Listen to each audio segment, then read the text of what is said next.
কি হয়েছে তোমার? কি হয়েছে মানে? আমার ভাইটা আসে, একটু ভালো ব্যবহার করতে পারো না তোমরা? আমার ভাইটা কাল আসলো, একা একা বসলো। আমি যদি না থাকতাম আমার ভাইটা কেউ একটা চাটুকুও সাধ্য না। আমার ভাইটা কিছু না খেয়ে গৃহস্থের বাড়ি থেকে কেউ কিছু না খেয়ে চলে যেত। তোমাদের কোনো জ্ঞান নেই না? মা চুপ করো না, যা হওয়ার হয়ে গেছে। কর মানে? তোর মামার ছিল বলেই কি তোরা আজ এত বড় হলি?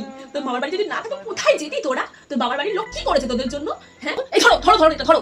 সারা জীবন শুধু সবার 5 ফরমাস খেটে গেলাম, তারপরে তো কিচ্ছু পেলাম না জীবনে। একটু মান সম্মান দিয়ে দিতে, আমার বাড়ির লোকগুলো আজকে কথা বলে নিতে। প্রতিদিন আসলে তো কি কথা বলবো? হ্যাঁ, তুমি এরকম বলতেই না। আমার একটু কম ছিল না, তাই জন্য তুমি এরকম বলছো। কেন গরিবদের কি মান সম্মান থাকতে নেই? হ্যাঁ, গরিবদের মান আমাদের যা কিছু ছিল তোমাদেরকে দিয়ে শেষ হয়ে গেছে। দিয়েছে তোমার বাড়ির লোক আমাদেরকে? কি দিয়েছে মানে? এই যে সোফাটা, এই সোফাটায় বসে আছো, আমি কি রাতে ঘুমাতে যাও, ওটাও তো আমার বাড়ির লোকই দিয়েছে। বলেছিল দিতে এইসব?